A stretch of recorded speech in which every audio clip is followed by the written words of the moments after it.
আমি আমাদের দলের পক্ষ থেকে ঐকমত্য কমিশনের প্রস্তাব দিয়েছিলাম, যদি এই সমঝোতার যদি সফল করতে না পারেন তাহলে গণতান্ত্রিকভাবে একটা পদ্ধতি আছে, গণতান্ত্রিকভাবে একটা পথ আছে, সেটা হচ্ছে আপনারা পার্লামেন্ট নির্বাচনটা পিআর এর ভিত্তিতে দেন। তাই যে যারা মনে করছেন শেখ হাসিনা পালিয়ে গেছে, যারা মনে করছেন ভারত পরাজিত হয়ে গেছে, না, শেখ হাসিনার প্রেতাত্মা এখানে ভর করেছে।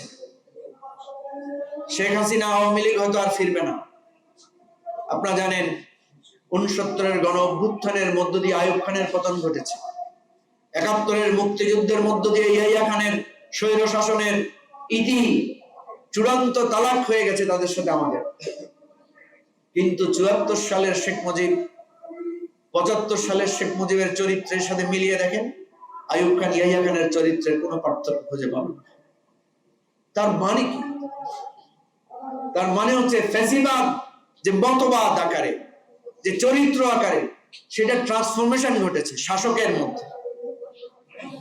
সুতরাং আমরা যে বলি আবু সাইদ মুগ্ধ, শেষ হয়নি যুদ্ধ, এর অর্থ কি? এর অর্থ হচ্ছে শেখ হাসিনাকে আমরা পরাজিত করেছি, শেখ হাসিনাকে আমরা বিতাড়িত করেছি, কিন্তু গণতন্ত্রের সংগ্রাম, মানবাধিকারের সংগ্রাম, সুশাসনের সংগ্রাম, ন্যায় প্রতিষ্ঠার সংগ্রাম, সাম্য মানবিক মর্যাদা ফিরিয়ে আনার সংগ্রাম আমাদেরকে অব্যাহত রাখতে হবে। সে অব্যাহত রাখার জন্য আমি অনুরোধ করছি যে আপনারা প্লিজ সব রাজনৈতিক দলকে নিয়ে গণ অভ্যুত্থানের সকল পক্ষ একটা সমঝোতায় পৌঁছান।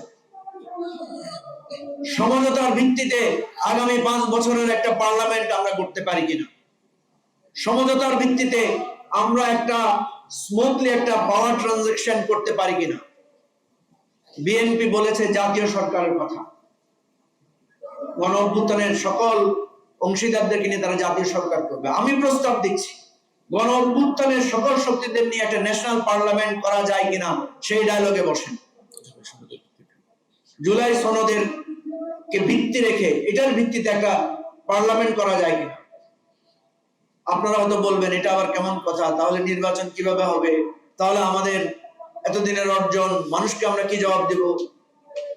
সেই খারাপ পরিণতির চাইতে মুক্তিযুদ্ধের অর্জন ৭৫-এ এসে ১ সালের মাধ্যমে যেভাবে বিসর্জিত হয়েছে, সেই বিসর্জিত হওয়ার চাইতে একটা টেকসই গণতান্ত্রিক যাত্রা তো আমাদের কাছে গুরুত্বপূর্ণ।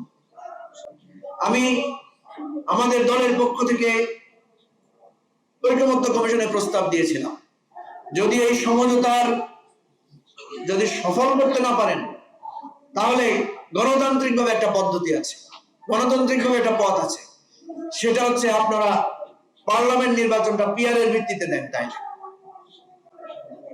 যদি পিআর এর ভিত্তিতে লোয়ার হাউস ইলেকশন হয় তাহলে সেখানে আশা করা যায় গণ অভ্যুত্থানের অংশীদার সব দলগুলোর অংশীদার পার্লামেন্টে তাদের অংশ নেওয়ার বা থাকার সুযোগ হবে।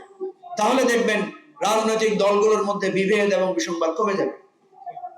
আদার দেন আমরা যেটা দেখতে পাচ্ছি, আমি খোলামেলাভাবে আজকে বলতে চাই, আজকের এই দিনটা ঐতিহাসিকভাবে গুরুত্বপূর্ণ বলেই বলছি। আপনারা যদি সমঝোতার পথে না হাঁটেন, আপনারা যদি সকল দলকে একীভূত করে নতুন ভাবে যাত্রা শুরু না করেন, কেউ যদি মনে করেন যে আমার পক্ষে লোক বেশি, আমার কথাই ঠিক থাকবে, কেউ যদি মনে করেন আমাকে ছাড়া চলতে গেলে সেখানে আমি বাধা দেব, তাইলে সব হারাবেন, সব পক্ষই সব হারাবেন। আবারও বলছি, 1/11-এর মতো পরিস্থিতি আসা মানে সাময়িকভাবে হয়তো কেউ লাভবান হবেন, কারণ সাময়িকভাবে 1/11 আওয়ামী লীগ লাভবান হয়েছিল। দেখেন মাত্র 16 বছরের ব্যবধানে আওয়ামী লীগের মতো একটা দল বাংলাদেশে আজকে একটা ঘৃণার বস্তুতে পরিণত হয়েছে, এবং ভারতীয় সাম্রাজ্যবাদ জেগে বসার কারণে, ভারতের অপরাজনীতির কারণে একটা চিরস্থায়ী সংকট আমাদের এখানে তৈরি হয়েছে। আলটিমেটলি ভারতের কি লাভ হয়েছে? ভারতেরও তো আজকে ক্ষতি হয়েছে। আজকে বাংলাদেশের পশু পাখি পর্যন্ত ভারতকে ঘৃণার চোখে দেখছে। প্রিয় ভাই বন্ধুগণ, তাই আমি বলছি, হয় সমঝোতার ভিত্তিতে সকল রাজনৈতিক দলকে নিয়ে একটা ইউনাইটেড পার্লামেন্টারি প্রসেসের জন্য আপনারা আলোচনা করেন, সমঝোতায় পৌঁছান, অথবা সংখ্যানুপাতিক ভিত্তিতে নির্বাচনের ব্যবস্থা দিয়ে নতুন ভাবে একটা যাত্রা পথে আমরা হাঁটতে পারি। আমরা আজকে আর যে কয়েকটা কথা বলতে চাই, আপনারা জানেন যে এই জুলাই অভ্যুত্থান উপলক্ষে আমরা দীর্ঘ 36 দিনের আমরা একটা কর্মসূচি দিয়েছিলাম। সেই কর্মসূচিতে ছিল বিভিন্ন শ্রেণী পেশার লোকেরা যারা আমাদের এই অভ্যুত্থানে অংশগ্রহণকারী ছিলেন, ছাত্ররা ছিলেন, অ্যাডভোকেটরা ছিলেন, ডাক্তাররা ছিলেন, অবসরপ্রাপ্ত সেনা কর্মকর্তারা ছিলেন। আমরা চেষ্টা করেছি সকল সেকশন অফ পিপলকে মিট করার জন্য, শহীদ পরিবারগুলোর প্রতি সম্মান জানানোর জন্য, আহতদের জন্য সম্মান জানানোর জন্য। আমরা আবু সাঈদের বাড়িতে গিয়েছি, আমরা একটা এক্সিবিশনের আয়োজন করেছি, আমরা রাজনৈতিক দলগুলোর সাথে মতবিনিময় করেছি।